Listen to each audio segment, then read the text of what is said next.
मुझे लगता है 2 चीज़ें ज़रूरी है आज के यूथ में। एक तो एहसास और दूसरी फ़िक्र। साथ में जो बैठे हुए थे उन्होंने कहा, आपने टांग नीचे क्यों की? उन्होंने कहा, ये बंदा मेरा उस्ताद है। उन्होंने कहा, ये बंदा, ये आपका उस्ताद है, ये कैसे उस्ताद हो सकता है? वो तो मुझे लगता है उस टाइम पे आप शायद ही दीन की तरफ ज़्यादा माइल नहीं थे, बी जेन्युइन।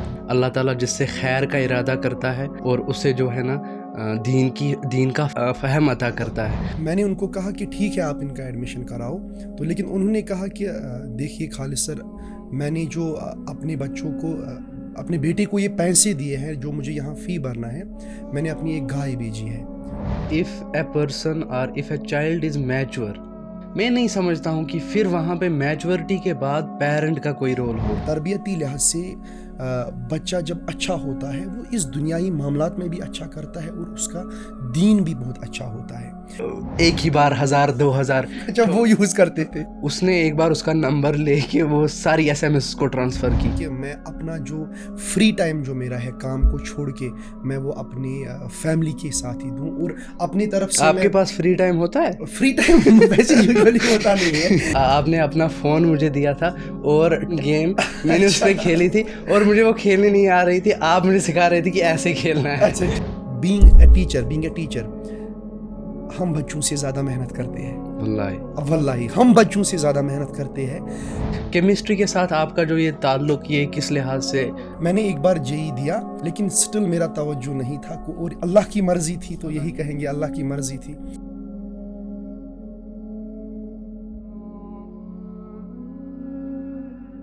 औज़ु बिल्लाहि मिनश शैतानिर रजीम, बिस्मिल्लाहिर रहमानिर रहीम। अस्सलामु अलैकुम व रहमतुल्लाहि व बरकातुहू। टुडे कोई जनरल टॉपिक हम जो है ना स्पेसिफिक टॉपिक हम डिस्कस नहीं करेंगे, क्योंकि आज एक स्पेशल गेस्ट हैं हमारे सामने, जिनको जो है ना हम बहुत टाइम से अप्रोच कर रहे हैं और आज जो है ना हमारा कनेक्शन हुआ। I am directly going to introduce my dear special guest. उनके बारे में क्या ही कहूँ मैं। खालिद सर, खालिद ब्रो, कितने कितने नाम दूँ मैं आपको। खालिद भाई, कैसे हैं आप? अल्हम्दुलिल्लाह, शुक्र अल्लाह का और फजल उस रब्बुल आलमीन का। तो मोहसिन साहब, सबसे पहले मैं आपको ये बात बोलूं कि आप मुझे बहुत दिनों से अप्रोच कर रहे थे कि खालिद साहब, खालिद भाई, खालिद सर, आप एक बार हमारे साथ जुड़िए ताकि हम किसी जनरल टॉपिक पे कुछ बातें करेंगे। तो पहले तो मैं बोलूँगा ये अल्लाह का फ़ज़ल और करम है कि आपने अपने उस्ताद को, अपने भाई को इस काबिल समझा। तो अल्लाह का बहुत-बहुत शुक्र और बहुत-बहुत मेहरबानी अल्लाह की कि आज मौका मिला कि हम किसी एक जनरल टॉपिक पे बात करेंगे। अपने शागिर्द के साथ, अपने स्टूडेंट के साथ। टू बी ऑनेस्ट, मुझे जो है ना आई थिंक 11 मंथ हो गए हैं कि मैं आपको अप्रोच कर रहा हूँ। ऐसा नहीं कि आपने इनकार किया। ये अल्लाह की तरफ से है। देखिए, अल्लाह की तरफ से अल्लाह ताला ने जो है ना मुलाकात करवाई। किसी आपको भी आपका टाइम जो है ना फ्री हुआ, मेरा टाइम फ्री हुआ, हमारी आपस में बनी। तो स्टार्ट करता हूँ मैं। डू यू रिमेंबर कि आपने सबसे पहले मुझे कब देखा है, या मेरी और आपकी सबसे पहली मुलाकात कब थी? ऐसे तो मुझे दिमाग में कोई इमेज क्रिएट नहीं हो रही है कि पहली बार हम कहाँ पे मिले हैं। लेकिन इतना तो मुझे ज़रूर याद है कि जब आप 11th में पढ़ते थे तो मैंने आपको क्लासरूम में पहले देखा, तो वो दिन मुझे याद है। लेकिन उससे पहले मुझे याद नहीं, हम बहुत बार मिल चुके हैं। लेकिन कोई मखसूस वक़्त मुझे याद नहीं है कि हम कब मिले थे पहली बार। Going back I think 10-11 years back. 10-11 years Yes, 10, back, I 11 back. Don't remember I really. think I was in first standard or something like second standard. सबसे पहले जो है ना आपकी मुलाकात हुई थी मेरे साथ। तो आप जो है didn't remember properly, but yes, आप I didn't remember at all में कि भी आप थोड़ी। जब 11 साल बोल रहे तो हाँ, हाँ। मुझे बिल्कुल भी मैं याद नहीं बताता है। हूँ ना आपको कि हम जो है आप जो है ना हमारी क्लास में आए थे और क्लास वैकेंट थी। आप क्लास में आए थे और जब आपने पूछा था स्टूडेंट से ये जुनैद सर का लड़का है, क्योंकि मेरे वालिद भी आपके उस्ताद रह चुके, बिल्कुल, तो बिल्कुल, उन्होंने कहा अल्हम्दुलिल्लाह। हाँ, तो फिर आपने मुझे आपने अपना फ़ोन मुझे दिया था और temple run, I remember properly, temple run game मैंने उस पे अच्छा, खेली थी और मुझे वो खेलनी नहीं आ रही थी, आप मुझे सिखा रहे थे कि ऐसे खेलना है। अच्छा, चलो, चलो, चलो, शुक्र अल्लाह का। तो ये जो है ना हमारी तो देखो, मुझे अब एक बात याद आई कि आप उस टाइम पे कितने साल के होंगे? गोइंग बैक 11 इयर्स, आप खुद समझ लें, यही मैं कुछ हो जाऊंगा ये 7-8 साल का, 7-8 साल का। देखो, 6 ये साल का यहाँ पर लग। मैं एक बात एड्रेस करना चाहता हूँ हम्म। कि बहुत अच्छा मौका मिला मुझे, और ये मेरे लिए एक एग्जाम्पल बन गई, कि एक प्रूफ बन गया कि जब भी कोई बच्चा होता है तो उसकी मेमोरी बहुत तेज़ होती है। और मैं कहूँगा कि मुझे बिल्कुल भी याद नहीं है जो आपने बोला, मुझे एक भी इमेज क्रिएट नहीं हो रही है दिमाग में कि ऐसा भी हम मिले हैं। तो माशाल्लाह, आपकी इससे मुझे पता चलता है कि आपकी मेमोरी बहुत तेज़ है, और जो बच्चे होते हैं उनकी मेमोरी बहुत ज़्यादा अच्छी होती है उस टाइम पे। तो यहाँ पर मैं एक बात एड्रेस करना चाहता हूँ। तो उस टाइम पे जब हम बच्चों को कहते हैं कि आप पढ़ो, आप नमाज पढ़ो, या किसी चीज़ की तरफ आप माइल हो जाओ, तो मुझे लगता है वो बेस्ट एज है, क्योंकि वहाँ पे एक बच्चे को मेमोरी पावर बहुत ज़्यादा होता है। देखो, जैसे कि आपको सब चीज़ें याद है, हम्म। लेकिन मुझे याद और नहीं एक है। बात है ना, टू कनेक्ट दिस विथ इस्लाम, हमारा इस्लाम ले लें हम, नेकी से जो यादाश्त है ना वो इंक्रीज होती है। यस, यस, यस, और बिल्कुल, बिल्कुल, ये नहीं बिल्कुल। है हाँ, कि हाँ, बिल्कुल, ये हर बात सही अल्लाह है। ताला ने हर किसी को एक जैसा दिमाग दिया हुआ है। बिल्कुल, हम यूथ ले लें, यूथ अगर अपना दिमाग अच्छे तरीके से इस्तेमाल करे इस्तेमाल तो करें। बहुत कुछ उखाड़ सकती है। हाँ, हाँ, तो मोहसिन साहब। नेकी से जो है दिमाग, यादाश्त जो है ना, अल्लाह ताला बरकत करता है। और जैसे रसूलुल्लाह सल्लल्लाहु अलैहि वसल्लम ने बहुत सारी दुआएं सिखाई हमें यादाश्त इंक्रीज करने इंक्रीज़ की। करने की। तो आज जो है ना कोई स्पेसिफिक टॉपिक नहीं है, मैं टॉपिक को इस टाइटल से दो ऑडियंस को बताना चाहता हूँ कि हम टॉपिक का नाम ये रखते हैं, स्टूडेंट टीचर गपशप। हाँ, ये है बोल सकते स्टूडेंट हैं, टीचर। क्योंकि मेरा तो मेजर रोल स्टूडेंट्स के साथ ही है पिछले 10-11 साल से ऑलमोस्ट। तो ये बेटर रहेगा कि हम इसी चीज़ को लेके आज बात करेंगे इंशाल्लाह। देखें, आपका कनेक्ट, आप मेरे उस्ताद रह चुके हो, मैं आपको बड़ा भाई समझता हूँ, बिल्कुल, क्योंकि बिल्कुल। आपको पता है मैं आपके साथ कितनी चीज़ें भी शेयर करता हूँ, बिल्कुल, बाकी चीज़ें। बिल्कुल, बिल्कुल। मैं आपको ये बता दूँ कि आप यूथ जो है ना, आपके साथ कनेक्शन है यूथ का। बिल्कुल, बिल्कुल। आप जो है मैं ये कह लूँ कि यूथ की नज़रों में आप एक चिराग हैं, है ना? आप एक शुक्रिया, चिराग हैं। शुक्रिया। सबसे पहले एक सवाल मैं यहाँ पे पूछना चाहता हूँ कि वाह! केमिस्ट्री में क्या महारत है। ऑर्गेनिक 11th की, मैं 12th की बात करूँ ना, ऑर्गेनिक 11th की जो मैंने पढ़ी थी ना, बिल्कुल। 12th में मैं समझता हूँ कि मैं 11th की ऑर्गेनिक की वजह से पास हुआ हूँ। चलो, शुक्रिया अ, आपका, आ, आपका बहुत शुक्रिया। आपकी केमिस्ट्री माशाल्लाह, विदाउट एनी जो है ना, टू बी ऑनेस्ट, अल्लाह की फजल और करम से, कर्म अल्लाह को से, हाजिर अल्लाह का नाजिर ही रख के बिल्कुल, बिल्कुल। आप बड़ी ज़बरदस्त केमिस्ट्री पढ़ाते हैं। तो शुक्रिया यहीं मोहसिन से मैं साहब। स्टार्ट करता हूँ कि केमिस्ट्री के साथ आपका जो ये ताल्लुक़, ये किस लिहाज से, अगर आप बैक एंड में जाके हमें थोड़ा सा बता दें, मैं भी जानना चाहता हूँ और ऑडियंस भी अगर जान ले तो बड़ा अच्छा होगा। बिल्कुल, बिल्कुल, बिल्कुल, कोई बात नहीं। देखो मोहसिन साहब, अगर मैं आपको ये बात बोलूँ कि जब मैं क्लास 12th में था, तो मैं यहीं पे हमारे गाँव में जो सीर हमदान में हायर सेकेंडरी है, मैंने अपना 12th पास वहीं से किया है। तो उस टाइम पे मैं क्लास का टॉपर था। 48 मार्क्स थे मुझे 12th में। तो मैंने सोचा कि अब मैं एकेडमिक्स में जाऊँ, ठीक है? तो मेरा जो प्लान था इस स्टडीज़ को लेके, मैंने सोचा था कि मैं एकेडमिक्स में ही अच्छा कर सकता हूँ, और पढ़ाने का मुझे बहुत शौक था। फिर मैंने क्या किया, तो मुझे जो अपने टीचर्स थे, तो उन्होंने कहा कि नहीं, आप एक बार जेई दो और आप एनआईटी में जाओ, क्योंकि उन उन दिनों एनआईटी बहुत फेमस था इंजीनियरिंग के लिए। मेरा सब्जेक्ट नॉन मेडिकल था। तो क्या हुआ, मैंने एक बार जेई दिया। तो मैंने पर्टिकुलरली उसके लिए कहीं से कोचिंग नहीं की थी, तो बट अल्लाह के फजल से और अपनी मेहनत से, तो मैंने वो एग्ज़ाम क्रैक किया, और मुझे एनआईटी में सिलेक्शन भी हुई थी। लेकिन स्टिल मेरा तवज्जो नहीं था, और अल्लाह की मर्ज़ी थी, तो अल्लाह यही की कहेंगे मर्ज़ी है, अल्लाह की बिल्कुल। मर्ज़ी थी। अल्लाह बंदे के लिए हमेशा अच्छा ही करता है। तो फिर मैंने क्या किया, फिर मैंने खुद डिसाइड किया कि मैं एकेडमिक्स में दिल्ली यूनिवर्सिटी में केमिस्ट्री में ऑनर्स करूं। तो फिर मैं वहाँ गया केमिस्ट्री में ऑनर्स करने के लिए। लेकिन बाय द वे, पहले साल मैं तो इतना थोड़ा सा कमज़ोर था, तो मैं वहाँ डर गया दिल्ली अच्छा में, अच्छा क्योंकि वो ट्रैफिक की वजह से वो बहुत सारी चीज़ें जो हाँ मुझे हाँ हाँ नई वहाँ देखने को मिली, ठीक है, थोड़ा सा मैं डर गया वहाँ पे। तो मैं, शिफ्ट हाँ हाँ, एक मतलब कल्चरल शिफ्ट हुआ मुझे, कल्चरल शिफ्ट है ना। तो फिर क्या हुआ, मैं वापस आया वहाँ से, मैंने एडमिशन कैंसिल करके मैं वापस आया। तो फिर मैंने 1 साल वो ड्रॉप लिया था, लेकिन जब मैं घर वापस आया तो अल्लाह का बहुत बड़ा प्लान था उसमें भी। और मैंने यहाँ घर पे कोचिंग स्टार्ट किया आफ्टर क्लास 12 थी। तो आप शायद मुझे तब से जानते होंगे, तो मैंने तब से कोचिंग स्टार्ट की है अपना करियर। तो मैंने घर पे पढ़ाया, लेकिन वो 1 साल के बाद फिर से मैंने वही यूनिवर्सिटी चूज़ की, अच्छा और मैं फिर से DU में चला गया। मैंने वहाँ से केमिस्ट्री ऑनर्स किया। तो फिर उसके बाद कोचिंग मेरा मतलब एज ए पैशन ही बनता रहा। और अल्लाह की फजल से जब बच्चे सिलेक्ट होने लगे और बच्चों की तरफ से मुझे अच्छे कमेंट्स आने लगे कि सर आप अच्छा पढ़ाते हो, हमें समझ भी आता है, तो बस वो अल्लाह का फजल था इस मेरे ज़ुबान में कि, और अपनी मेहनत थी कि बच्चों को ये मेरे अल्फाज समझ आ रहे थे। तो फिर मैंने वहीं से कोचिंग करियर स्टार्ट किया। फिर मैं अब 4-5 साल से श्रीनगर में पढ़ाता हूँ। तो ये मेरा करियर रहा है अपने एकेडमिक्स को लेके। माशाल्लाह जज़ाकल्लाह। देखें तो पहले मैं नहीं, आपको भी एक मुझे लगता है पहले मैं भी आपको एक सवाल करना चाहता हाँ हूँ।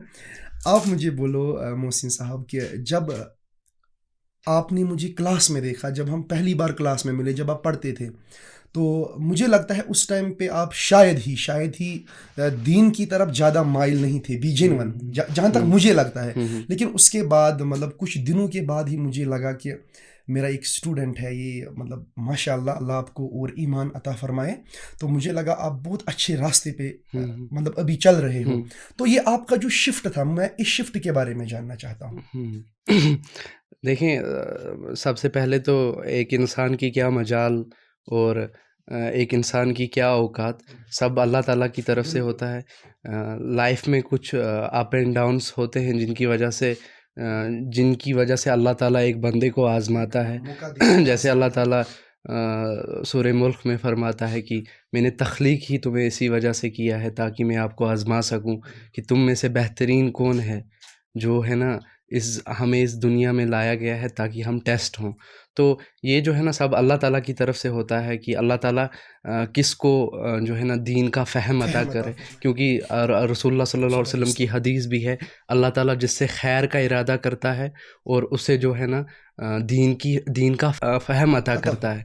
तो मैं ये जो है ना अभी मुनासिब नहीं समझता कि मैं जो है ना अपना बिल्कुल, वो जो स्टेज थी या उसके बारे में बात करूं। बिल्कुल, लेकिन बिल्कुल। इतना मैं कह सकता हूं कि जब 11th स्टैंडर्ड में मेरी आपके साथ मुलाकात होती थी तो आप मुझे शेख करके शेख, बिल्कुल शेख। तो वो बात मेरी बड़ी दिल पे लगती थी क्योंकि मैं दीनी तौर उतना जो है ना नमाज़ें कभी-कभी पढ़ लिया करता था। तो जो मेरे साथ के मेरे कुलीग्स थे वो मेरा मज़ाक उड़ाया करते थे। वो कहते थे कि ये शेख का मतलब, पहली बात तो उन्हें वो शेख समझ मतलब ही नहीं आता है, नहीं बिल्कुल, आता। फिर बिल्कुल, मैंने बिल्कुल। जब उनको कहा कि ये इस तरह से मुझे शेख बुला रहे हैं, तो फिर थोड़ा बंदा जो है ना, जब बंदे का वो काम भी ना कर रहा हो और उसे वो लक़ब भी मिले लक़ब तो भी मिल रहा है, फिर बड़ा हुब्बू ज़ुहूर जिसे कहते हैं, हाँ। तो फिर मैं आपको ये बता दूँ, इतना मैं बता दूँ कि मैंने जो है ना उस कोचिंग सेंटर से जल्दी ही ड्रॉप आउट लिया था मिड सेशन में ही। बिल्कुल, तो बिल्कुल। फिर वो आप समझ लें कि वो मेरा टर्निंग पॉइंट था जब मैंने वो मिड सेशन में ड्रॉप आउट लिया था। फिर अल्लाह ताला का जो है ना हाँ, बिल्कुल अल्लाह ताला के लगभग फ़ाज़ले, 1-2 बिल्कुल। साल हो गए तो वो मुझे कुछ समझ नहीं आया, ये सब अल्लाह ताला की चलो, तरफ अल्लाह से ताला होता की फ़ज़ल से है। होता है। हाँ, तो देखें मैं ये बता दूँ कि मैं भी यंग हूँ, आप भी यंग हैं, आपका कनेक्शन यूथ के साथ है, but our youth is in danger, मैं ये समझता हूँ। यूथ बड़ा स्लिप हो गया है अपने ओपिनियन से, अपने जो बाकी काम हैं। तो आपका क्या एक्सपीरियंस है जो ये शिफ्ट हुआ है आपके डेकेड्स में या हमारे में, जो जनरेशन गैप तो है 5-10 साल ही हम रख लें, बिल्कुल। आपके और हमारे टाइम में गैप है। मैं ये जानना चाहता हूँ कि ये जो शिफ्ट हुआ है, यकीनन शिफ्ट हुआ है। देखें अभी मैं एक मौलाना साहब की जो है ना वीडियो सुन रहा था, वो ये कह रहे थे कि हमारे वक्त के जब हमारे माँ बाप कहते थे, अरे हमारे वक्त में तो ऐसा होता था, आपके वक्त में ये आप इतना बर्दाश्त नहीं कर रहे हो। मसला यहाँ पे ये नहीं है ऐसा होता था या हो रहा है, मसला यहाँ पे है क्यों हो रहा है? तो मेरा आपसे सवाल ये जो यूथ स्लिप हुआ है अपनी जो उनकी गोल्स हैं उनसे स्लिप हो रहा है या फर्दर काज़ हैं, इसका आपका क्या एक्सपीरियंस है? हाँ, देखो मैं तो कोई यहाँ पे अपनी ओपिनियन को लेके आपको मैं इस सवाल का जवाब देना चाहता हूँ। मेबी कि किसी और की ओपिनियन और कुछ भी नहीं, हो सकती है। हम यहाँ पे हम एक जनरल बात हम कर रहे हैं। बात कर रहे हैं। हाँ, जहाँ तक तो मेरी एक्सपीरियंस है मोहसिन साहब, जहाँ तक मेरी एक्सपीरियंस है, क्योंकि मैं भी 10 साल से पढ़ा रहा हूँ बच्चों को, तो मेनली 11th 12th टीनेज के बच्चे होते हैं और नीट को भी पढ़ाता हूँ मैं। तो मुझे जहाँ तक लगता है कि देखो मोहसिन साहब, मैंने जो बच्चे देखे हैं ना, जो MBBS कॉलेज तक पहुँचते हैं या बड़े बड़े मेडिकल कॉलेज तक पहुँचते हैं, तो मैंने उनमें एक चीज़ कॉमन देखी है। एक चीज़ मैंने अपनी एनालिसिस है मेरी, मैंने उनमें एक चीज़ कॉमन देखी है कि उनका जो फ़हम था ना, वो सच में क्रिस्टल क्लियर विज़न था उनका। मतलब वो ये भी समझते थे कि हमारे लाइफ में जो है खाली एक डॉक्टर बनना ही मकसद नहीं है। बिकॉज़ उनके पास एक परस्यूट ऑफ लाइफ था। उनके पास मैंने एक कॉमन चीज़ देखी, वो बिल्कुल बहुत नरम तबीयत होते हैं वो बच्चे। हाँ, कोई एक्सेप्शन भी होती है, but exceptions are not examples, हम उनको एग्जाम्पल नहीं दे सकते हैं। तो मैंने उनमें एक कॉमन कैरेक्टरिस्टिक देखे हैं कि वो बच्चे क्या होते हैं, वो बिल्कुल ज़हीन होते हैं। खाली वो सिर्फ पढ़ाई के लिहाज से अच्छी नहीं होती है, बल्कि वो उनका दीनी फ़हम और अल्लाह का वो मतलब वो गॉड कॉन्शियसनेस, वो उनमें बहुत मैंने कॉमन देखा है। मतलब मुझे लगता है कि तरबियती लिहाज से बच्चा जब अच्छा होता है, वो इस दुनियाई मामलात में भी अच्छा करता है और उसका दीन भी बहुत अच्छा होता है। अब ये बच्चे स्लिप क्यों हो रहे हैं? मुझे लगता है पहला काज है वो तरबियती लिहाज से उनको वो तरबियत नहीं मिलती है घर पे। ठीक है, तो मैं थोड़ा सा यहाँ अगर माँ बाप की बात करूँ, तो तरबियती निज़ाम उनकी माँ से, उनके बाप से स्टार्ट होता है। और फिर जब वो हमारे पास आते हैं, जब उनको उस्ताद पढ़ाते हैं, मैं तो बचपन मतलब छोटे बच्चों को तो जनरली मैं यहाँ पढ़ाता नहीं हूँ। तो जब वो स्कूल से आते हैं, देखो उनके लिए एक रोल मॉडल होता है, या तो कोई टीचर या किसी बच्चे को अपना बाप रोल मॉडल होता है। जैसे कि मैं आपकी एग्जांपल दूं, तो देखो आपका बाप जो है, मतलब जो शेख जुनैद अल मदनी है, देखो वो पूरे इस हमारे यहाँ इस डिस्ट्रिक्ट के, क्या बोलूँ, पूरे हमारे जो यहाँ पूरी भी ये मतलब यूथ कहेंगे, पूरे यूथ का वो रोल मॉडल है हमें यहाँ पे। क्योंकि इसी तरह मैं आपको भी बोलता हूँ कि आपका जो पापा है वो आपका रोल मॉडल है। इसीलिए मुझे लगता है कि एक माँ बाप की तरबियत का बच्चे पर ज़रूर असर होता है। पहली बात ही तो या तो उसकी तरबियत माँ बाप के लिहाज से कम होती है। दूसरा, जब वो फिर बड़ा होता है, स्कूल में चला जाता है या ट्यूशन सेंटर में आता है, तो फिर वहाँ पे भी उसका जो फ्रेंड सर्कल होता है उसका भी इफेक्ट होता है उस चीज़ को लेके। टेक्नोलॉजी बड़ी बात है। आजकल जो टेक्नोलॉजी है, वो इस टेक्नोलॉजी का गलत फ़ायदा उठाते हैं, गलत यूज़ करते हैं। ये भी एक काज है स्लिप होने का। या उनका जो मतलब दीनी फ़हम, सबसे बड़ी बात दीनी फ़हम, उनका जो गॉड कॉन्शियसनेस वो उनके जहन में नहीं होता है। उनको ये पता नहीं होता है हम इस दुनिया में क्यों आए, हमारा पर्पज़ ऑफ लाइफ क्या है, हमारा परस्यूट ऑफ लाइफ क्या है, हमें जाना क्या है, एज ए ह्यूमन बीइंग हमारा रोल क्या है इस सोसाइटी में। वो इस चीज़ से मिसिंग होते हैं। मतलब ये चीज़ उनके जहन में नहीं होती है। These are some issues and causes कि मैं आपको बोलूँगा कि इसलिए वो फिसल जाते हैं अपने ट्रैक से। मैं ये समझता हूँ कि जैसे आपने 2-4 बात की, मैं इन्हीं को सम अप करूँगा। हाँ। पहली बात आपने कही कि जो पेरेंटल इशू है, parental issue is the main. What do you think if a person और if a child is mature, अगर वो मैच्योर है, मैं नहीं समझता हूँ कि फिर वहाँ पे मैच्योरिटी के बाद पेरेंट का कोई रोल हाँ, होगा। यहाँ पर मैं एक बात ऐड करूँगा अपने शेख साहब की, तो मैं शेख का नाम नहीं लूँगा। वो एक बात बोलता है और ये बात मेरे जहन में याद है अभी भी, कि वो कहता है कि जब आप पैदा होते हो, जब आप छोटे होते हो, कि आपका जो कंट्रोल होता है 100% वो आपके माँ बाप का ही होता है, 100% कंट्रोल। बट जब आप ग्रो होते हो अल्लाह सुब्हाना व तआला takes this control away from your parents, and a stage is there कि जहाँ पर आप enough mature होते हो, when you are about to decide what you have to wear, what you have to eat, where you have to go।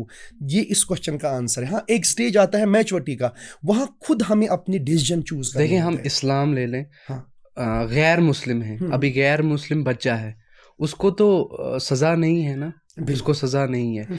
फिर उसको तब तक सज़ा नहीं है जब तक वो मैच्योर ना हो।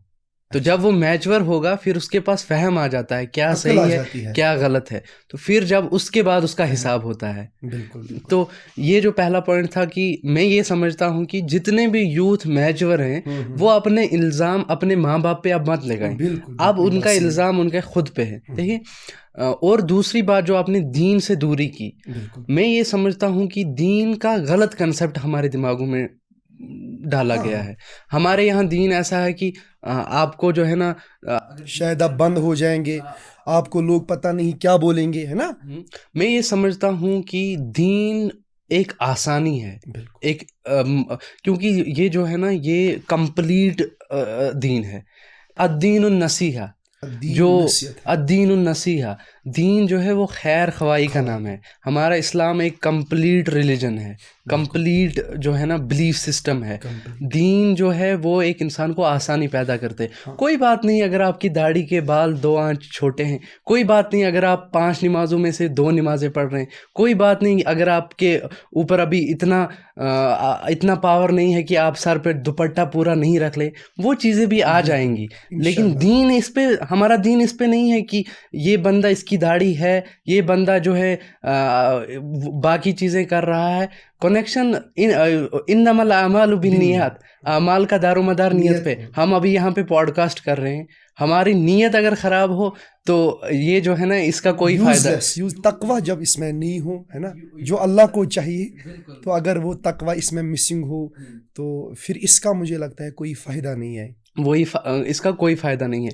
देखें यूथ जो है हमारी बहुत सारे डिफरेंट पहलुओं पे यहाँ पे बात नहीं हो सकती है, बिल्कुल हम बिल्कुल। छोटा-छोटा छेड़ेंगे बीच-बीच में से। बिल्कुल बिल्कुल तो बिल्कुल। ये और एक मसला यहाँ पे आ जाता है कि अभी मैं ये समझता हूँ कि मोस्ट ऑफ जो हमारे यूथ हैं जी। अपने कैरियर को लेके सीरियस नहीं हैं, अपने कैरियर को लेके सीरियस नहीं है। सीरियसली। माँ बाप के पास पैसे हैं या किसी के पास पैसे नहीं हैं, बेफजूली खर्च करते हाँ। हैं। कोई उतना सीरियस भी नहीं है कि इन पैसों का सही इस्तेमाल कहाँ पे होगा और गलत इस्तेमाल कहाँ पे होगा। फ्रेंड ने मेडिकल लिया है या गर्लफ्रेंड ने मेडिकल लिया है, वो बिल्कुल उस साइड बिल्कुल। जा रहे हैं। और हाँ, यहाँ पे एक बात है कि वक्त की नहीं जब कदर तक हम कदर नहीं करेंगे तब तक हम तब कामयाब तक नहीं हम हैं। कामयाब तो नहीं हो सकते। आजकल जो है ना माहौल यही बना हुआ है कि जो है ना रिलेशनशिप का जो फैक्टर आ बिल्कुल जाता बिल्कुल है बिल्कुल। बीच में। आपका जो है कनेक्शन है स्टूडेंट्स के साथ, बिल्कुल। कोचिंग सेंटर का क्या माहौल है, आपकी नज़र कहाँ तक जा रही है इन हाँ, सवालात। देखो मोहसिन साहब, मैं तो यहाँ पे किसी को मतलब पर्सनल नहीं कर सकता हूँ या पर्सनल अटैक नहीं कर सकता हूँ। तो बीइंग ए टीचर, कि जहाँ तक मेरी राय है बच्चों को लेके, कि आजकल के बच्चे क्या होते हैं, इनके जहन में पहले ही बना होता है कि नहीं देखो, चाहे कुछ भी हो जाए मुझे डॉक्टर बनना है, ठीक है, या मुझे इंजीनियर बनना है। ये जब घर से आते हैं कोचिंग करने के लिए, तो पहले तो इनका होता है अच्छा कि नहीं हम कर पाएंगे, मतलब ये डेडिकेटेड रहेंगे। लेकिन बीच में जब आता है, जब ये मतलब अपने फ्रेंड्स के साथ, या इनको अपनी कमज़ोरी की वजह से अपने इमोशंस के ऊपर कंट्रोल नहीं रहता है इनको, तो ये क्या करते हैं, ये बुरे बुरे कामों में मुलविस होते हैं। ठीक है। मैं एक चीज़ जानना चाहता हूँ आपसे यहाँ पे। फॉर एग्जांपल 100 स्टूडेंट्स हैं आपकी क्लास में, व्हाट डू यू थिंक आपके पास आपके एनालाइजेशन से कितना परसेंट ये हो सकता है कि इन 100 में से जो है ना इतने परसेंट जो हैं उनका फ्रेंड सर्कल जो है वो ठीक नहीं है। तो मेजॉरिटी जो बच्चे हैं ना, मेजॉरिटी जो बच्चे, वो अपने माँ बाप के पैसों की कदर करते हैं, और वो अपना वक्त देते हैं, अपने वक्त की कदर करते हैं, अपनी तरफ से मेहनत करते हैं। ठीक है। तो बाकी तो मुकद्दर, मतलब जब अल्लाह अल्लाह के हाथ में ही है ना, इंसान तक तो मेहनत ही है। आपने बार बार सुना होगा tie the camel and trust the God.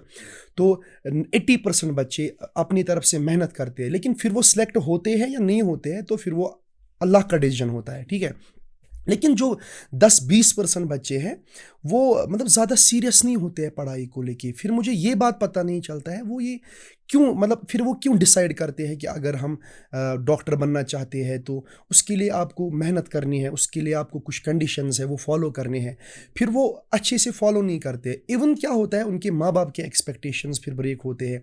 माँ बाप पता नहीं मजदूरी करके, मतलब अपनी माँ दूध बेच के, गाय बेच के बच्चों को पढ़ाई के लिए पैसे देते हैं। आपके ठीक है। पास कोई एक्सपीरियंस है इस हाँ, लिहाज का? बहुत सारे कोई एक्सपीरियंस। शेयर करना चाहोगे? बिल्कुल बिल्कुल बिल्कुल, मैं, हाँ शेख साहब, मैं आपको एक एक्सपीरियंस ज़रूर सुनाऊंगा, ताकि अगर मुझे अपने बच्चे देख रहे होंगे जो आजकल प्रिपरेशन कर रहे हैं एग्ज़ाम्स के लिए, या जो 11th 12th क्लास में पढ़ रहे हैं, तो एक बार एक पेरेंट आए थे, तो वो मुझसे पर्सनली मिले कि कहा कि मेरे एक बच्चा है, तो इनको एडमिशन करना है यहाँ पे।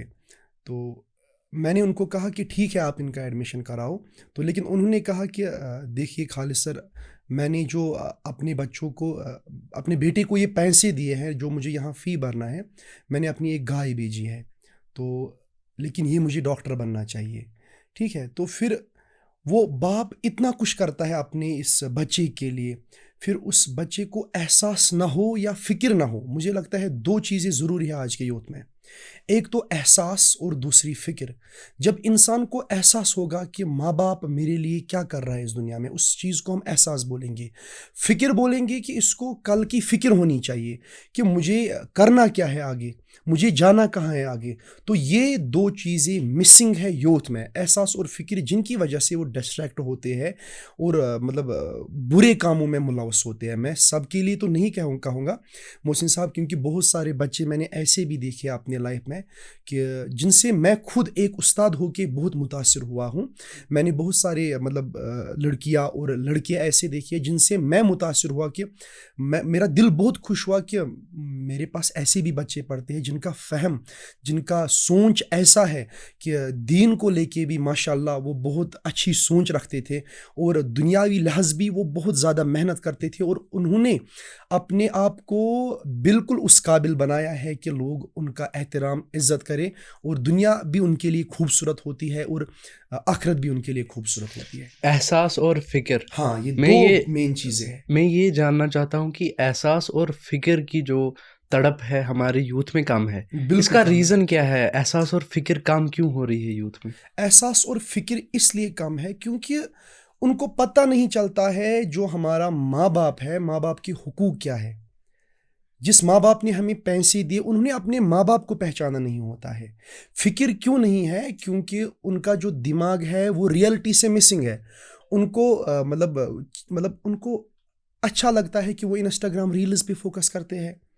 वो उनके दिमाग में ऐसे-ऐसे कॉन्सेप्ट्स बने होते हैं कि उनको लगता है कि अगर मैं इंस्टाग्राम पे रील चलाऊँ और मुझे इतने मिलियन व्यूज़ आएँगे, उनका मतलब दिमाग और उनका दिल उस चीज़ से खुश होता है। मतलब उनका ब्रेन जो है वो दूसरी चीज़ों में इन्वॉल्व है, मतलब हम ये कह सकते हैं कि रियलिटी वर्सेस रील, उनकी जो लाइफ है वो रील बनी हुई है। रील बनी हुई है, और बिल्कुल आप ये बोल सकते रियलिटी हो। में उनको पता ही नहीं है हाँ, ये क्या है। मतलब दे आर नॉट, मतलब आज की जो यूथ है ना, दे आर नॉट जेन्युइन। हम्म। मतलब मुझे लगता है कि उनमें जो फेकनेस वो ज़्यादा भरी हुई है। आपने जो डाटा शेयर किया अबाउट 80% ऑफ जो यूथ आर योर स्टूडेंट्स हैं बिल्कुल, जो बिल्कुल। मेहनत करते हैं, हुँ। बट मैं मेरे साथ या मेरी परखी हुई हुँ, हुँ। ये जो एक्सपीरियंस है, मैं ये बता दूं आपको कि अ, आपके ओपिनियन अलग होंगे, बिल्कुल, बिल्कुल ओपिनियन डिफरेंस अलग तो हो होगी। सकते हैं। जहाँ तक मेरा फ्रेंड सर्कल है, या जहाँ तक मैं अपने फ्रेंड सर्कल को नहीं कोसूंगा, जहाँ तक मेरी सराउंडिंग या मेरी नज़र जा रही है, मैं ये समझता हूँ कि अबाउट 80% ऑफ यूथ जो है डिस्ट्रक्शन में है। मैं उल्टा बोल रहा हूँ। अच्छा, आप, हाँ, बिल्कुल ये आपका ओपिनियन हो सकता है। मैं एज़ ए टीचर आपको बोला कि जहाँ तक मुझे एनालिसिस है अपने बच्चों को लेके क्योंकि जिनको मैं पढ़ाता मैं हूँ। ये बता दूं आपको, यूथ का विजन नहीं है, वो ब्रॉडर विजन होता है इंसान का, वो लैगिंग है।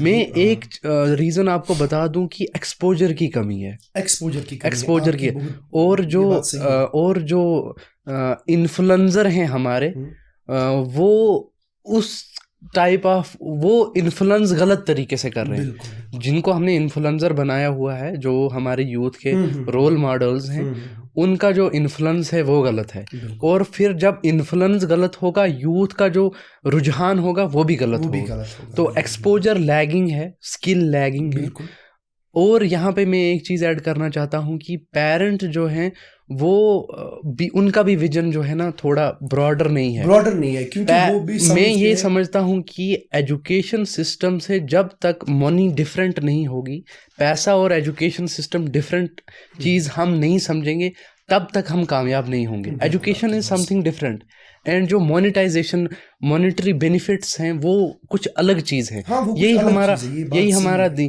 मैं आपको ये बता दूं कि दीन की तरफ हमारे पेरेंट्स और हमारे जो स्टूडेंट्स हैं उनका रुझान इसलिए कम है क्योंकि दीन पे चलने वाला और दीनी इल्म हासिल करने वाला बंदा पैसा नहीं कमा सकता। ये बात भी दीन सही पे है। चलने वाला बंदा और दीनी, मैं आपको बता दूं ना कि जो मेरी कुछ प्लान्स थे जो मैं अपनी फैमिली या अपनी जो रिलेटिव्स के साथ शेयर करता था, जिनको अगर हम ब्रॉडर वे में या फ्यूचर में लेके चलें तो उनमें पैसे कमाने के बड़े वसाइल थे।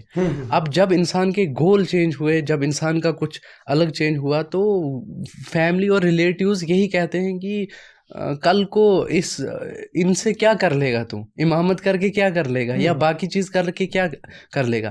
हमने लेकिन हाँ ये देखो, हमने जो है ना दीन को जो है ना, दीन को जब तक हम फर्स्ट प्रायोरिटी नहीं देंगे, मैं ये समझता हूँ, ये मेरा ओपिनियन है, तब तक जो है ना हम दुनिया में कामयाब नहीं होंगे। बिल्कुल ये बात भी सही है। हमने दीन को डिफरेंट तरीके से समझा है, लेकिन ये ज़रूरी नहीं है कि मतलब कि अगर कोई दीनदार होगा कि ये दौलतमंद नहीं हो सकता, ये पैसे नहीं कमा सकता।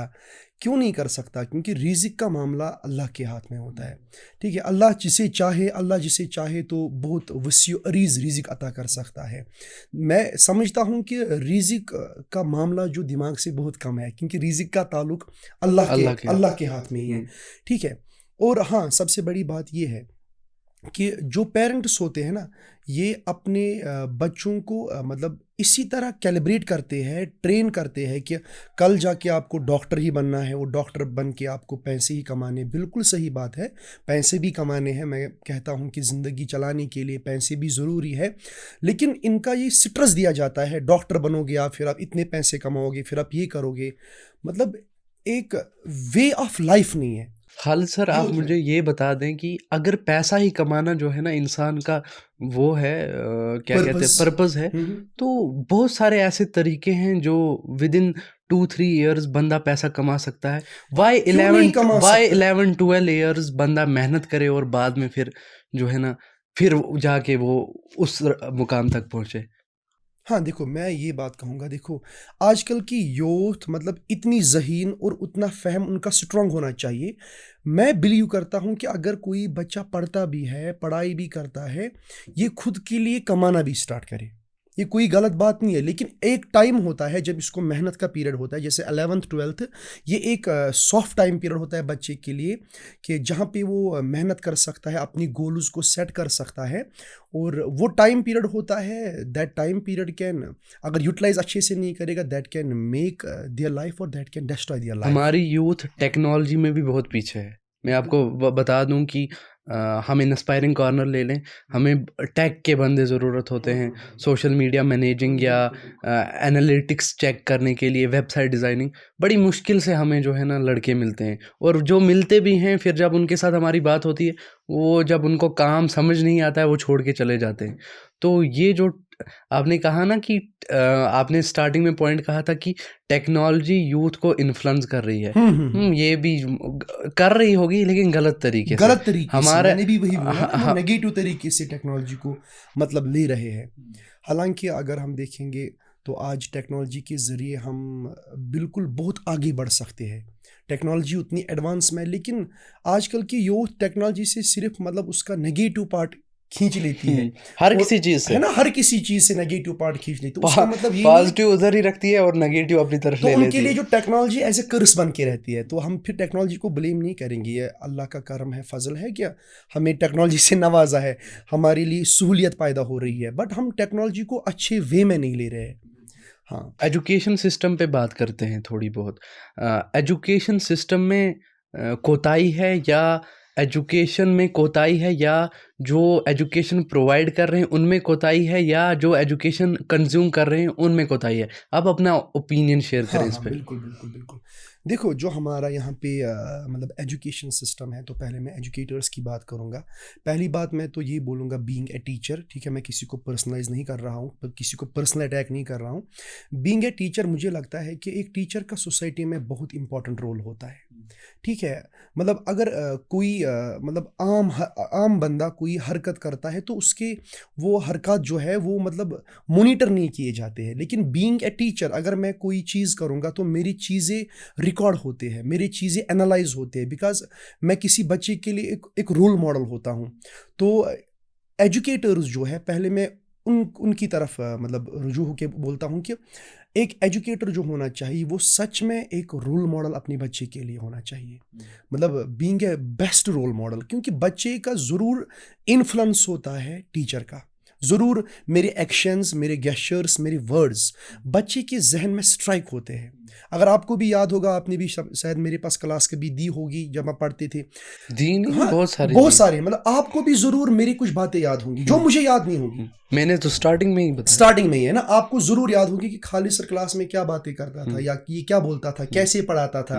तो अगर एज एन एडुकेटर की बात करूंगा मैं, तो एक एडुकेटर एक रोल मॉडल सच में होना चाहिए, क्योंकि इसका इन्फ्लुएंस बच्चों पे ज़रूर होता है। दूसरी बात अगर मैं करूंगा, तो जो हमारे बच्चे होते हैं जिनको हम पढ़ाते हैं, उनका भी सबसे पहले एक मोटिव होना चाहिए कि अगर हम किसी मकसद के लिए जा रहे हैं पढ़ने के लिए, स्कूल में, यूनिवर्सिटी में, इंस्टीट्यूट में, तो उनका मकसद भी तभी पूरा होगा जब वो भी डेडिकेटेड होंगे। देखो, मैं बच्चों को लेक्चर डिलीवर कर रहा हूँ। सम स्टूडेंट्स ऐसे होते हैं कि जितना मुझे पर्पस नहीं होता है सिखाने का, बट उससे दे ज्यादा गेट सीख। More than that, they get सही। More than enough. Hmm it depends upon the perspective and purpose of the student.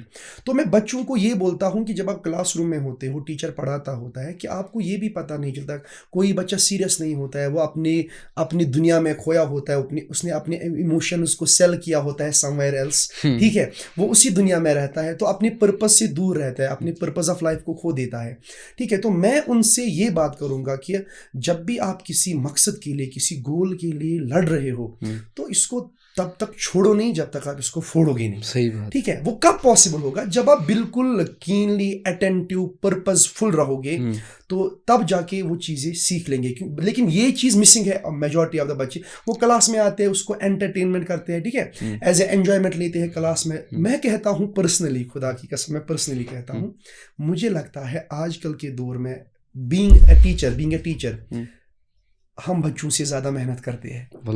वल्लाही हम बच्चों से ज़्यादा मेहनत करते हैं, क्योंकि मेरा पर्पस होता है, हर किसी टीचर का पर्पस होता है कि मेरे जो वर्ड्स है, मेरा जो कंटेंट है, ये बच्चे तक अच्छे से पहुंचे। लेकिन बच्चे रेडी नहीं होते, आजकल के बच्चे रेडी नहीं। मैं आपको ये बता दूं, आपका एक फ्रेंड है, नाम नहीं लेना चाहूँगा, उनसे रिसेंटली मेरी बात हुई थी।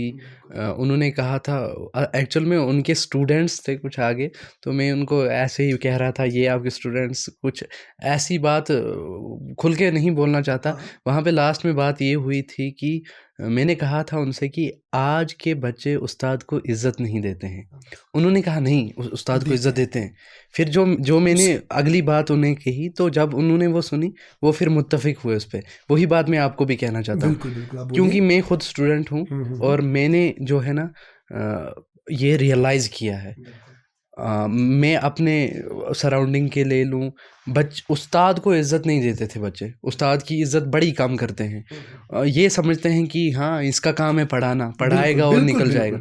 लेकिन मैं आपको ये बात बता दूँ, एक दीनी इल्म हासिल करने वाला बच्चा, अपने दीनदार जो उसका उस्ताद होता है, अगर आप ये जान लेना, आपको तो पता ही होगा, इतनी इज़्ज़त देते हैं। मैं अपने शेख, हम जो अपनी शेख की कितनी इज़्ज़त करते हैं, अगर मैं आपको बता दूँ ना, तो जो मैं ये समझता हूँ कि दुनियाई उलूम और दीनी उलूम, दुनियाई उलूम भी उस्ताद सिखाता है और दीनी उलूम भी उस्ताद, दोनों उस्ताद हैं, दोनों का मर्तबा बुलंद है। मैं आपको यहाँ पे वाक़या सुनाता हूँ।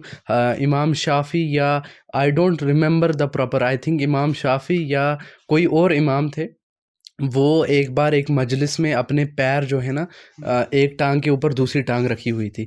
अचानक एक मजलिस चल रही थी, अचानक एक बंदा आया और उन्होंने उससे कहा कि उन्होंने टांग नीचे रख दी।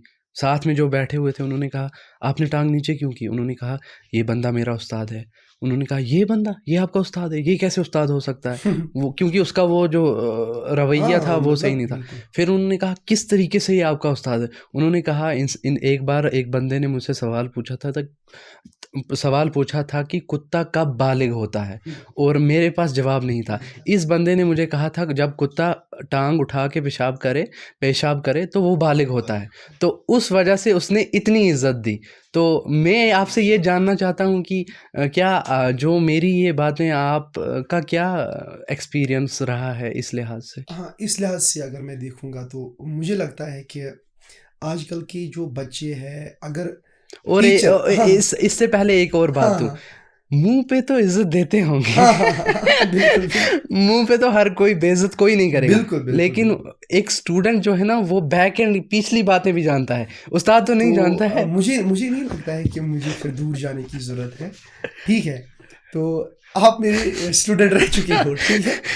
मैं आपसे ही सवाल करता हूँ, अ, आपसे ही मैं बोलूँगा हुँ, कि आपकी जो क्लास में बच्चे थे, हुँ। जो आपके साथ पढ़ते थे, आपके दोस्त, मैं आप ही अपना ही कहो बता जब दूँ। मैं पढ़ाने आता था तो मेरा आप पे क्या इन्फ्लुएंस लेकिन था? वो बोलो आप। देखें, जो एक स्कूल या एक एकेडमी में एक टीचर ऐसा होता है जिसकी जो हर किसी स्टूडेंट को पसंद आता है, हर किसी हुँ, स्टूडेंट, हुँ, हुँ। और जिसका इन्फ्लुएंस हर किसी के ऊपर होता है। मैं जनरैलिटी में बात करता हूँ, आपकी छोड़ के मैं जनरैलिटी में बिल्कुल, बात बिल्कुल। करता हूँ, मैं अपनी बात करता हूँ। मैं दौरे जहालियत की तरफ जाके बिल्कुल, कहता हूँ, क्योंकि जो मैंने आपसे सवाल पूछा ना ये हुआ है हमारे साथ। बिल्कुल। इसलिए मैं कह रहा हूँ कि ये जो है ना जो आपने कहा ना कि उनका जो माइंड है वो इमोशंस की तरफ होता है, बिल्कुल, बिल्कुल। उसका उसका सेम मैं यही समझता हूँ कि ये उस्ताद की इज़्ज़त नहीं है। अगर उस्ताद की इज़्ज़त होती, अगर उस्ताद की कदर होती, तो उस्ताद का लेक्चर जो है ना बाज़ाब्ता बंदा सुनता और उस पे कंसंट्रेट करता। बिल्कुल। अगर ये चीज़ जो है ना, अगर माइंड कहीं पे और है, बॉडी यहाँ पे है, सोया हुआ है, या स्क्रॉल, कुछ बंदे तो हाँ, स्क्रॉल हाँ। कर रहे बिल्कुल, होते हैं, बिल्कुल, बहुत सारे बच्चे। रील्स बना रहे होते हैं। बिल्कुल। यहाँ तक कि मैं अपना बता दूं, हम जो है ना पेपर पे लिख के अपने दूसरे फ्रेंड को बोलते थे, ये देख वो देख। मैं आपको यहाँ तक सुनाना चाहता हूँ कि हमारे एक उस्ताद थे, तो वो जो है ना बड़ा तंग करते थे, बहुत टाइम तक हमें पकड़ते थे। तो एक ऐप है वो जो है ना फेक एसएमएस, एक ही बार 1000 2000 अच्छा, वो ठोक यूज़ करते थे। ठोक दे, एक ही बार 1000 2000 ठोक देते थे। हमारे साथ में एक बंदा होता था, वो फ्रेंड ही होता था हमारा। उसने एक बार उसका नंबर लेके वो सारी एसएमएस को ट्रांसफ़र की। वो देखता है, वो निकालता है, देखता है, निकालता है, देखता है। तो ये चीज़ें जो है ना ये रियलिटी में हो रही हैं। हुँ, हुँ, तो हुँ। इसी वजह से जो है ना, इसीलिए तो मुझे लगता है कि द बेस्ट टीचर शायद मैं नहीं हूँ, आई एम नॉट सेइंग कि मैं बेस्ट टीचर हूँ, I am trying to be best. लेकिन मुझे लगता है एक अच्छे टीचर में ये सलाहियत होनी चाहिए कि how to balance the students, कि अपने इन बच्चों को बैलेंस में कैसे रखना है। देखो, मैं बोलूँगा पीटना तो भी नहीं है, ये भी बोलूँगा अपने मतलब बच्चे को ज़्यादा प्यार भी नहीं देना है, मतलब उतना क्लोज भी नहीं होना चाहिए कि वो टीचर और स्टूडेंट गैप ख़त्म हो जाए। मुझे लगता है कि ये एक माहिर उस्ताद वही है जो ये चीज़ बैलेंस करेगा क्लास में, ठीक है? बैलेंस क्या करना है कि बच्चा उसका सुनना भी चाहिए और बच्चा सर पे भी नहीं चढ़ना चाहिए, क्योंकि आज के बच्चे ऐसे हैं, शेख साहब, आज के बच्चे ऐसे हैं, अगर थोड़े से प्यार से बात करेंगे बच्चों के सामने तो वो पता नहीं वो आपके कंधे पे हाथ रख के आएंगे, हाँ सर जी आप ठीक है, क्या है। तो ये चीज़ भी नहीं होनी चाहिए। ऊपर से खौफ भी ज़्यादा नहीं होना चाहिए कि जो आपका स्टूडेंट हो वो आपसे डर जाए, अगर उनके दिल में कुछ बातें हैं या कुछ वो बेचारा आपको बोलना चाहता है वो भी नहीं बोल पाता है। I think this is to be ये बैलेंस, या ये बैलेंस ये करना होता बहुत है। मुश्किल है जो आप कह इट रहे हैं इज़ ना। Very difficult. खौफ भी नहीं रहना चाहिए और ये भी नहीं होना तो चाहिए, ये एक बड़ा स्किलफुल मुश्किल। टीचर ही कर मैं आपको सकता ये है। बता दूं कि क्योंकि मेरा ये एक्सपीरियंस है, मैंने यहाँ तक देखे हैं कि स्टूडेंट्स और जो टीचर हैं वो मिल के जो है ना स्मोकिंग करते हैं। अस्तगफिरुल्लाह। ये मैंने देखा हुआ है। तो बात करते हैं यूथ की ही लेके चलते हैं। हमारा यूथ अभी जो है ना ड्रग्स में भी बहुत ज़्यादा इन्वॉल्व है। बहुत ज़्यादा, बहुत तो ज़्यादा। आप किस आपका रुझान क्या है इस लिहाज से? अगर आपको याद होगा शेख साहब, तो जब आप क्लास में होते थे तो मैं पहली बात यही करता था क्लास में, आप में से कोई तो ड्रग्स में मुलवस नहीं है। तो मैं ये बार बार चीज़ें एड्रेस क्यों करता हूँ, क्योंकि आजकल की यूथ जो है ना, कि एक बात मैं यहाँ पे बोलना चाहता हूँ शेख साहब का, ये एक शेख बोलते हैं, व्हेन यू मेक हलाल इजी द हराम becomes difficult, and when you make हराम डिफ़िकल्ट द हलाल बिकम्स इजी। साहबा का वक्त ले लें और आज का वक्त ले लें, बिल्कुल और बिल्कुल। निकाह की एग्जांपल ले लें। हाँ, निकाह की एग्जाम्पल बेस्ट है। सही है तो ना? शुक्र अल्लाह का और उस रब्बुल आलमीन का फजल करम है, तो मैंने निकाह भी कर लिए हैं। मैं तो मैं तो आपकी शादी अटेंड करके आया हाँ हूँ। बिल्कुल, आप तो शादी में थे, और आपके पापा भी थे जो मेरे उस्ताद रह चुके हैं, वो भी शादी में थे। तो चलो, वो अल्लाह और अल्लाह का फजल है, और अल्लाह सब मतलब अल्लाह ताला यूथ को, सबको जो हाँ, है ना, जो भी अभी यूथ है, मतलब जिन्होंने अभी निकाह नहीं किया है और निकाह करना चाहते हैं, और जो करना अल्लाह चाहते हैं, उनको उनके मालो दौलत में उनकी जान को हिफाजत करे और उनके माल में बरकत करे, ताकि वो भी जल्द अज जल्द निकाह निकाह करें। का और बेस्ट तरीका मैं आपको बता देता हाँ हूँ। कोई हाँ बंदा जो निकाह करना चाहता है, वो 2-3 चीज़ों पे मैं जो बताऊंगा हाँ, उन पे बिल्कुल आप फोकस करें। बोलिए। पहली बात, निकाह क्यों करना चाहता है, हम्म, फर्स्ट थिंग। दूसरी बात कि जो वो निकाह है ना, अभी वो अपने माँ बाप को नहीं बता रहा है या बाकी चीज़, बिल्कुल तो वो रब से दुआ करे। बिल्कुल बिल्कुल। जब दूसरी बात, जब रब सुनेगा, रब उनके घर वाले और बाकी के दिल में जो है ना रहम पैदा रहम करेगा पैदा उस चीज़ करेगा का। और उसका निकाह हो जाएगा। हाँ, तो माशाल्लाह ड्रग्स माशाल्लाह। कंटिन्यू करते हैं। हाँ, तो ये जो ड्रग्स की बात है, देखो क्या होता है आजकल, यही तो मैं बात बोलना चाहता हूँ। आजकल के जो एक बच्चे को जो आजकल चाहिए ना, माँ बाप का प्यार, उस्ताद की वो गाइडेंस, है ना, उसको लगता है कि मेरे दिमाग में मेरे कुछ चीज़ें मिसिंग है। मतलब वो किसी चीज़ से, शायद उसको बोलता है कि मैं किसी चीज़ को लेके दूर हूँ, और वो दिमाग में वो स्टेट ऑफ माइंड जनरेट करने के लिए वो ड्रग्स की तरफ चला जाता है, क्योंकि उसको फिर क्या लगता है, ड्रग्स करके वो अपनी मस्ती में चला जाता है, ठीक है। उसको लगता है शायद मैं सही काम कर रहा हूँ, चलो ये वक्त तो गुजर रहा है, मैं ड्रग करके अपना टाइम काट रहा हूँ, क्योंकि उसको वो चीज़ नहीं मिल रही है। उसका ऐसा दोस्त कोई नहीं मिल रहा है जिस मतलब जिनको जो दोस्त उनको समझाएगा कि स्टेट ऑफ माइंड क्या होती है, रियल हैप्पीनेस क्या होती है, सैडनेस क्या होती है, तकलीफ़ क्या होती है। एक आयत मैं बोलूँ, क्योंकि मैं कोई आलिम नहीं हूँ, मुझे भी ये आयत याद आ रही है कि अल्लाह ताला कुरान में फरमाते हैं कि लक़द खलक़नल इंसान फ़ी कबद कबद, कबद। I have created human beings in problems. हाँ। तो अगर उस बच्चे ने ये समझा होगा कि इस दुनिया में सारे तमन्ना मेरे पूरे नहीं होने वाले हैं, तो शायद वो ड्रग में नहीं लग जाता। अगर उसको ये बात पता होती कि शायद इस दुनिया में मुझे मुसीबतें भी आएंगी, तकलीफ़ें भी आएंगी, और उन तकलीफ़ों में मुझे रहना कैसे है, उन तकलीफ़ों के लिए वजीफ़ा क्या है, ठीक है। अगर उन बच्चों को ये बात, उस यूथ को ये बात पता हो, शायद वो ड्रग्स में मुलवस ना हो।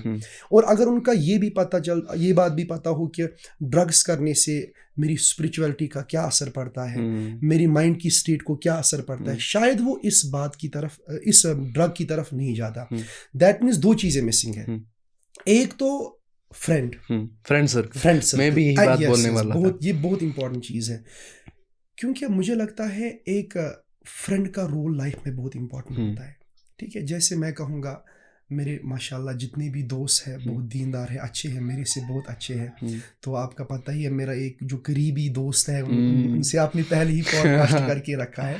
माशाल्लाह मेरे लाइफ में उनका बहुत एक अच्छा इम्पैक्ट है, और वो भी मुझे बहुत अच्छा ही मानते हैं, क्योंकि मुझे लगता है कि अगर मुझे कोई तकलीफ़ होती है जो मैं बाप को नहीं बोल पाता, माँ को नहीं बोल पाता, इवन अपनी बीवी को नहीं बोल पाता, मैं अपने दोस्त को ज़रूर बोलता हूँ। और वो मुझे हमेशा सजेस्ट करते हैं, जब भी उनका आंसर होता है वो दीनी लिहाज से होता है। तो माशाल्लाह मैं मुतमईन होके जाता हूँ, मैं मुतमईन रह जाता हूँ।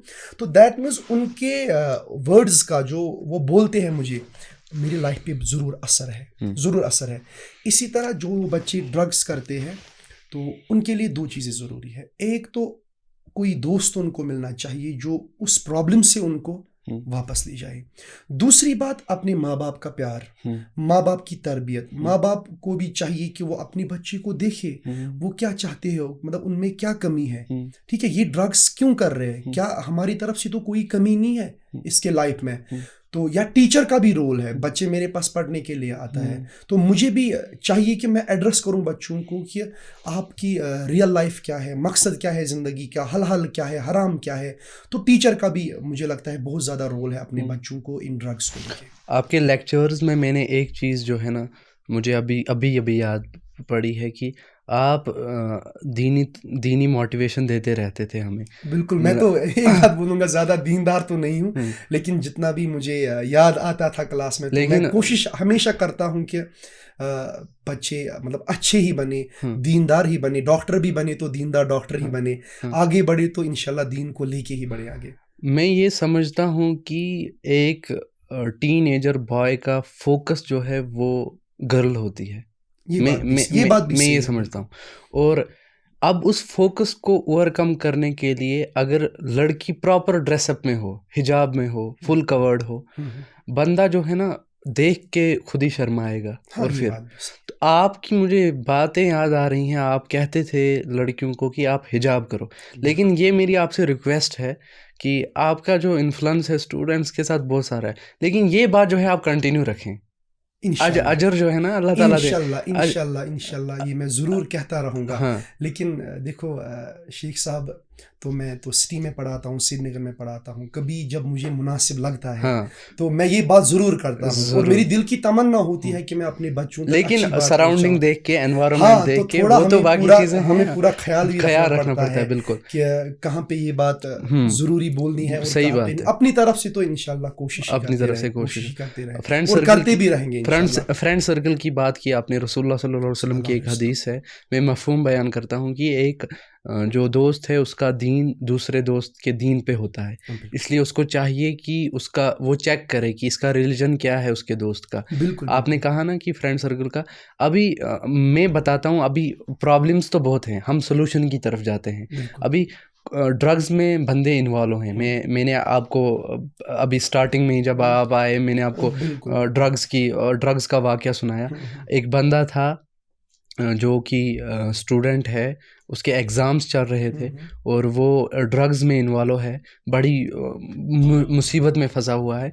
तो मुझे एक बंदे ने कॉल की, कल का ही वाकया है ये। तो उसने कहा कि ऐसे ऐसे ये मसला है, ये बंदा जो है फ्लैट में रहता है, इसके रूममेट्स भी हैं, लेकिन इन रूममेट्स को आज पता चला कि ये ड्रग्स करता है। बिल्कुल अब वो इसको रहने नहीं देते हैं रहने साथ में। हाँ, अभी ये बंदा रो रहा है, तो मैं क्या करूं?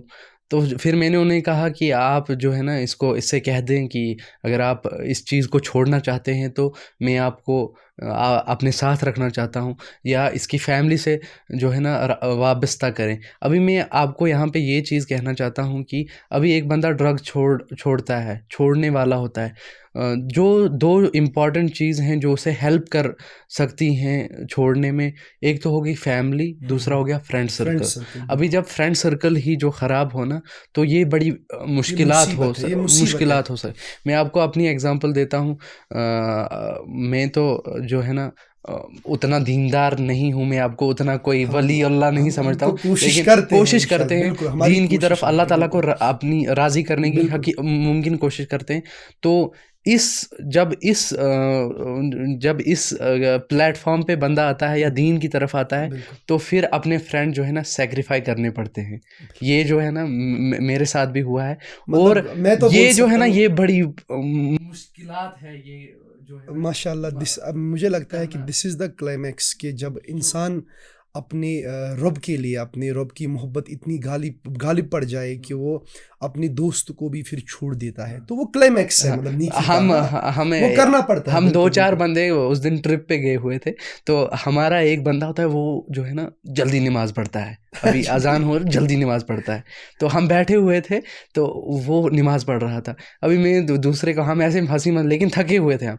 मैं उसको कह रहा था कि अभी ये बंदा नमाज पढ़ रहा है, अभी अगर इसके फ्रेंड हम होते, कैसे हम नमाज पढ़ने वाले नहीं होते, तो ये बंदा नमाज नहीं पढ़ता।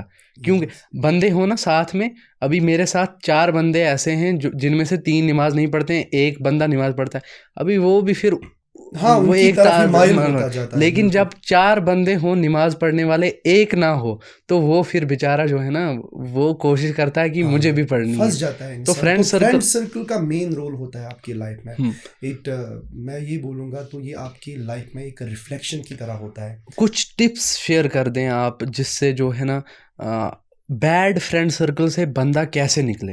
हाँ, देखो, टिप्स तो यही है कि अगर इंसान चाहता है कि देखो, मैं 2 बात बोलूँगा अभी अगेन, मैं यहाँ पे 2 बातें रिपीट करूँगा। देखो, तो एक इंसान को सबसे पहले पता होना चाहिए, मतलब एक इंसान के ज़हन में जब रियलिटी होगी इस बात की कि देखो, मैं तो इस दुनिया में आया हूँ, मेरा पर्पस क्या है लाइफ का, ठीक है? एक इंसान के ज़हन में ये भी होना चाहिए कि लाइफ में मुझे हार्डशिप्स मिलेंगे। देखो, आज के बच्चों को बर्दाश्त नहीं होता है। इंस्टेंट जो है ना यस, रिजल्ट यस, ढूंढते हैं। इंस्टेंट, मतलब वो अपनी रिएक्शंस को जल्दी लेते हैं, अपनी मतलब उनके रिएक्शन स्ट्रिक्ट होते हैं और जल्दी होते हैं। एक बच्चे को मुझे लगता है पहले से ये पता होनी चाहिए, मतलब कि अगर मैं इस दुनिया में जा रहा हूँ तो ये लाइफ मेरे लिए कभी स्मूथ नहीं होने वाली है। There will be hardships, there will be problems. मोमिन के लिए ये ये तो दुनिया सबसे बड़ी निशानी है ना। दुनिया जो है ना हाँ, जेल है और काफिर के काफिर लिए है, जन्नत। काफिर के लिए बिल्कुल बिल्कुल। तो सबसे पहली बात, जब इंसान को ये पता होगी, तो जब अगर अल्लाह बचाए उसको कोई मुसीबत स्ट्राइक करती है, कोई उसको मुसीबत आती है, तो सबसे पहले उसको ये पता होना चाहिए व्हाट सब्र। सब्र किस चीज़ का नाम है ना? तो उनमें सब्र होना चाहिए। जब सब्र होगा तो वो बंदा किसी गलत काम की तरह रुजू नहीं करेगा। अगर उस बंदे में सब्र ना हो तो उसको लगता है कि मेरे लिए इंस्टेंट रिलीफ तो ड्रग ही है, ठीक है? तो ये पहली बात है, वो ड्रग करता क्यों है? क्योंकि वो अपनी इस स्टेट को किसी अलग वर्जन में लेना चाहता है, ठीक है? जैसे हम बीइंग ए केमिस्ट्री ट्यूटर, तो मुझे पता है इन ट्रैंक्विलाइजर्स का इफेक्ट क्या रहता है माइंड पे, बाकी जितने भी ड्रग्स हैं। तो सबसे पहली बात यह है, और मुझे लगता है कि बचपन से ही माँ बाप का भी चाहिए कि वो अपने बच्चों को मॉनिटर करे। ये अगर रूम में अकेले बैठा है तो ये करता क्या है अकेले बैठ के? क्या ये अपनी ज़िंदगी से खुश है? क्या ये माँ बाप से खुश है? ठीक है? क्या ये नमाज की तरफ मुड़ रहा है? क्या ये नमाज पढ़ रहा है? तो देखो, जब वो माँ बाप के कंट्रोल से भी निकल के आता है, फिर तो वो फ्रेंड के पास ही चला जाता है सीधे। अगर मैं एज ए होल लाइफ कहूँ तो वो जब फ्रेंड के पास चला जाता है, अगर अल्लाह ना बचाए ऐसा उनको दोस्त मिला कि जो उनको सपोर्ट करे इस चीज़ को लेके, तो वो फिर और मुलवस हो जाता है। तो मुझे लगता है कि जिस बंदे के साथ माँ बाप को ये भी देखना चाहता है कि मेरा जो ये बेटा है ये किसके साथ मतलब चल रहा है, ज़्यादा वक्त किन के साथ सर्व कर रहा है, तो ये भी हमें देखना है कि क्योंकि ये तो एक कॉमन सेइंग है, man is known by the company he keeps, है ना? जब आप अभी भी बोल रहे थे, तो ये ज़रूरी देखना है कि ये इनके फ्रेंड्स मतलब किन कामों में मुलव्वस है। तो ये चीज़ें कुछ है जहाँ पर हम मॉनिटर कर सकते हैं कि मेरा जो बेटा है या जो हमारी यूथ है ये सही रास्ते पर है या गलत ट्रैक पर है। हाँ, अब बंदा क्या कर, अब ये छोड़ना चाहता है। एक स्टेज आती है जब बंदा चाहता है कि मैं अब तो क्योंकि कोई तंग आता है उस चीज़ को लेके, आती है ना, एक ड्रग्स स्टेज में जरूर एक आती है। स्टेज आती है, बंदा पहले जो है ना पहले उनको लगता है कि पहले एक्साइटमेंट होती है कि हाँ करूँगा, फिर बीच में उसे मज़ा आता है, फिर एक स्टेज ऐसी आती है जब वो तंग होता है इन चीज़ों से, वहाँ पे वो छोड़ना चाहता है। मैं यहाँ पे एक बात रखना चाहता हूँ कि अभी जो पेरेंट जिसका बच्चा कोई गलत काम में मुलविस है, आप ये अज्यूम कर लें कि मैं जो है ना मैं आपका बच्चा हूँ, आप मेरे वालिद हैं, एग्जाम्पल लेते हैं, मैंने कोई गलत काम किया, आपका रिएक्शन क्या होगा? आप जो है ना मुझे डांटोगे, लेकिन उस डांटने की जगह आप अगर वहाँ पे सिंपैथी ऐड करोगे, समझाते हैं ना, अगर तो फिर वो बच्चा जो है ना, बच्चा क्या समझेगा, मेरी तो गलती थी, लेकिन सिंपैथी मिसिंग है ना। मतलब एक पेरेंट और एक बच्चे के बीच में there is a gap, there is a difference, जहाँ पर वो सिंक्रोनाइज नहीं हो पाते हैं, वो एक दूसरे को अंडरस्टैंड नहीं कर पाते। इसका मैं ये रीज़न समझता हूँ कि लेट मैरिज, जब जनरेशन गैप आ गई पेरेंट और स्टूडेंट में, ये पेरेंट और बच्चे में, तो ये जो है ना जनरेशन बड़ी गैप, बात कही आपने शेख साहब कि ये बहुत बड़ी बात है। जब मतलब बाप और बच्चे के बीच में बहुत एज डिफरेंस होती है, तो थॉट्स का मतलब वो मिलना वो भी अलग होता है। पेरेंट्स कहता है, पेरेंट्स जतलाता रहता है मैं फीसें भी भर रहा हूँ, मैं ये कर रहा हूँ, बच्चा कहता है ना कर रहे हैं, मेरे लिए थोड़ी ना कर रहे हैं। अभी अगर यहाँ पे पेरेंट ये सोच ले कि मैंने बच्चे को जो है ना पैदा करने से पहले प्लानिंग बना ले कि बच्चे को जो है ना बच्चे का तरबियत कैसे करनी है। ये वही तो मैं कहता हूँ ना, तो पहले तो मैंने उसी बात को स्ट्रेस दिया था, तरबियती निज़ाम बहुत इंपॉर्टेंट चीज़ है। आपके जो आपने शेयर किया टिप्स ड्रग्स के, वो आपने बड़े ज़बरदस्त बताया कि एक जो है ना पेरेंट को मॉनिटर करना चाहिए बच्चे को, और दूसरा फ्रेंड सर्कल जो है ना सम अप करते हैं टॉपिक को। बिल्कुल, मुझे टाइम भी आपके पास बहुत कम है, तो सर आपसे मैं ये जानना चाहता हूँ, तो ये जो हमारा कनेक्शन बना बहुत टाइम के बाद बना है ना, आपके पास टाइम, मेरे लिहाज से आपके पास कुछ टाइम है ही नहीं जो आप हमें दे पाओ, है ना। एक बात बोलता हूँ, जब शादी पे मेरी मुलाकात हुई थी ना आपके साथ, आपने कहा था अब मैं फ्री हूँ, अब मैं हर हफ्ते एक एक प्रोग्राम करूँगा। अभी आपकी शादी को आई थिंक साल होने वाला है, है ना, साल होने वाला है आपकी शादी को, 1 साल। तो मैं आपसे ये पूछना चाहता हूँ, इतने बिजी रहते हो, क्या फैमिली को टाइम दे पाते हो? देखो शेख साहब, आपको पता ही है मेरा जो स्केड्यूल रहता है वो बहुत ही बिजी रहता है, ठीक है, और मेरे लिए रोज़ आना जाना थोड़ा सा हेक्टिक भी होता है, लेकिन तब भी मैं अपनी फैमिली को लेके, मतलब अपने माँ बाप, अपनी बीवी को लेके, मतलब मैं चाहता हूँ कि मेरी कोशिश यही होती है कि मैं अपना जो फ्री टाइम जो मेरा है काम को छोड़ के मैं वो अपनी फैमिली के साथ ही दूं, और अपनी तरफ से आपके पास फ्री टाइम होता है? फ्री टाइम वैसे यूजुअली होता नहीं है, वैसे यूजुअली होता नहीं है, लेकिन तब भी मैं बहुत कोशिश में रहता हूँ कि एक तड़प रहती है मुझे कि थोड़ा सा टाइम मुझे फ्री हो कि मैं ये अपनी फैमिली के साथ सर्व करूँ। तो अभी इंस्पायरिंग कॉर्नर को भी जो है ना अपनी फैमिली में एडजस्ट कर लो, और हमें भी टाइम दो। इंशाल्लाह फ्यूचर में करेंगे। तो मुझे लगता है अब टाइम बहुत ज़्यादा हो गया, तो आखिर में मैं आपको एक सवाल ज़रूर पूछना चाहता हूँ। हमने ज़्यादा मतलब मुझे लगता है कोई प्रोग्राम ये नहीं था कि हम ऐसे ऐसे बोलेंगे, ज़्यादा बातें हमने जो की है कि वो यूथ को लेके ही की, और मेरा जो जवाब रहा वो ज़्यादा, मतलब मैंने ज़्यादा फोकस किया कि तरबियत, कि एक माँ बाप का असर होता है अपने बच्चे पे। तो आपको मैं आखिरी में ये सवाल पूछता हूँ कि जो आपके वालिद साहब है, जो मेरे उस्ताद रह चुके हैं शेख साहब, क्या आपको उनका कोई असर, या आप उनसे मुतासिर हो, या उनका आपका कोई तरबियत का असर है आपके लाइफ में? उस चीज़ का मुझे जवाब। मैं आपको इस सवाल का ऐसे जवाब दूंगा कि जैसे आपने कह दिया कि औलाद की तरबियत इम्पॉर्टेंट है पेरेंट के लिहाज से, मैं ये समझता हूँ कि एक, देखें आप अभी केमिस्ट्री टीचर हो ना, आपकी कदर दूसरा केमिस्ट्री टीचर जानेगा, ठीक है ना। एक ऐरा गहरा बंदा बाहर से आके वो आपकी कदर नहीं जानेगा। मैं ये समझता हूँ कि एक आलिम की जो कदर है वो बंदा जानता है जो इल्म हासिल करने जाता है, जिसको इल्म हासिल करने की तड़प हो।